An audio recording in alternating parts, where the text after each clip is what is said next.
Hello guys, welcome back to your channel Rakshit classes. Dear students, जैसा कि आप जानते हैं कि हमने बेसिक इंग्लिश की क्लासेस स्टार्ट की है।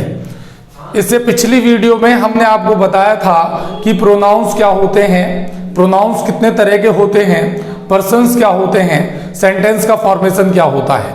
आज हम बात करेंगे ऐसे सेंटेंसेस की जिसमें इज एम आर का यूज होता है, वाज वर का यूज होता है, लेकिन कोई वर्ब नहीं होती, कोई काम नहीं होता।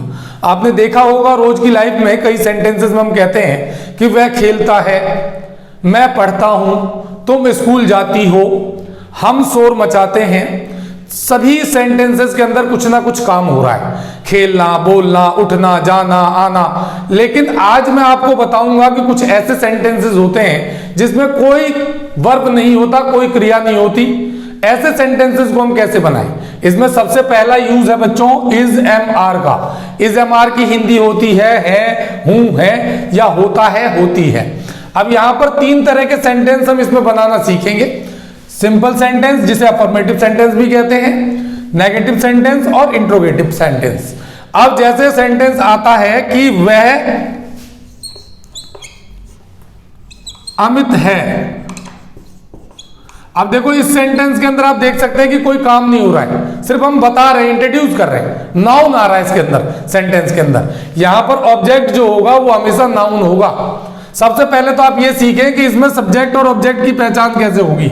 किसी भी सेंटेंस में सब्जेक्ट पता करने के लिए प्यारे बच्चों, सबसे पहले हम कौन से प्रश्न करते हैं। कौन, वह कौन है, अमित कौन है, तो वह, यानी वह इसका सब्जेक्ट, और क्या है तो अमित, ये ऑब्जेक्ट। तो वह की इंग्लिश पहले सब्जेक्ट की इंग्लिश लगती है, वह यानी ही के साथ इज एम आर लगाना है, तो ही के साथ लगता है हमेशा इज। ये ध्यान रखेंगे आप यहां पर कि ही, शी, इट, नेम और सिंगुलर के साथ इज, आई के साथ केवल एम, और वी, यू, दे और प्लूरल के साथ आर का यूज होता है। इज एम आर है, हूं, है, यानी प्रेजेंट टेंस में हम इज एम आर का यूज करते हैं, वहीं पर पास्ट टेंस में सेम सेंटेंसेस में वाज या वर का यूज करते हैं। इसकी हिंदी होती है था, थी, थे। अभी हम इसकी बात बाद में करते हैं, पहले इसको देख लेते हैं। तो ही इज अमित, यानी इसमें इंट्रोडक्शन दिया जाता है कि वह अमित है। इसी तरीके से नाउन हो सकता है दूसरा भी कि तुम एक डॉक्टर हो, तुम एक डॉक्टर हो। तो यहां पर तुम की इंग्लिश आएगी यू, यू के साथ लगता है इज एम आर में से आर, आ डॉक्टर। तो इस तरीके से सेंटेंस डियर स्टूडेंट्स बनते हैं। ठीक इसी तरीके से अगर हम नेगेटिव की बात करें तो इसमें हम इज एम आर के बाद नॉट लगा देते हैं और जितने मर्जी सेंटेंस बनाते चले।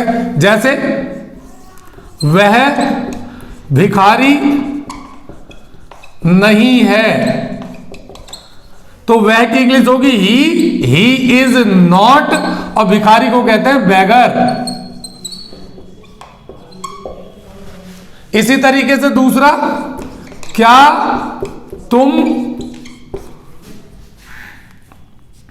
वकील हो, क्वेश्चन मार्क। इंट्रोगेटिव की पहचान होती है बच्चों किसके पीछे क्वेश्चन मार्क दिया होता है। तो क्या के लिए पहले हम व्हाट नहीं लगाते, इसमें क्या के लिए इज एम आर अगर शुरू में लग जाए तो इसकी हिंदी क्या भी हो जाती है साथ में। तो यहां पर क्या के लिए सब्जेक्ट देखेंगे तुम यानी यू, तो यू पहले लिख लेते हैं। यू के साथ इज एम आर में से क्या लगता है, आर, तो पहले आएगा आर यू आ लॉयर। इस तरीके से सेंटेंस बनेगा। अब इसी तरीके से वाज वर की बात करें, फॉर्मूले सेम है बच्चों, सिर्फ आपको ध्यान रखना है कि वाज का use I, he, she, it, name और सिंगुलर के साथ, वर का यूज वी, यू, दे और प्लूरल नंबर्स के साथ। अब जैसे इसका भी एक सेंटेंस ले लेते हैं, वह अमीर थी। अब इसमें कोई काम तो नहीं हो रहा है, था, थे, थी आ रहा है, तो वह की इंग्लिश होगी शी के साथ वॉज में से लगता है वॉज, शी वॉज रिच। दूसरा, तुम गरीब नहीं थे, तो तुम की इंग्लिश होगी यू के साथ वॉज वर आए में से वर लगता है, तो यू वर नॉट पुअर। इस तरीके से। या तीसरा क्या वाला भी आ सकता है, क्या वह सुमित था क्वेश्चन मार्क, तो क्या के लिए वह यानी ही के साथ लगता है वॉज, तो पहले लगाएंगे वॉज ही सुमित, तो यहां पर लास्ट में क्वेश्चन मार्क। इस तरीके से प्यारे बच्चों वॉज और वर का यूज होता है।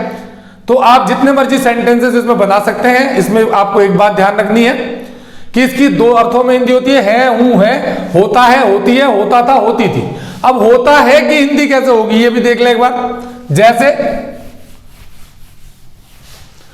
अगर हम कहें भैंस काली है या काली होती है, तो बफेलो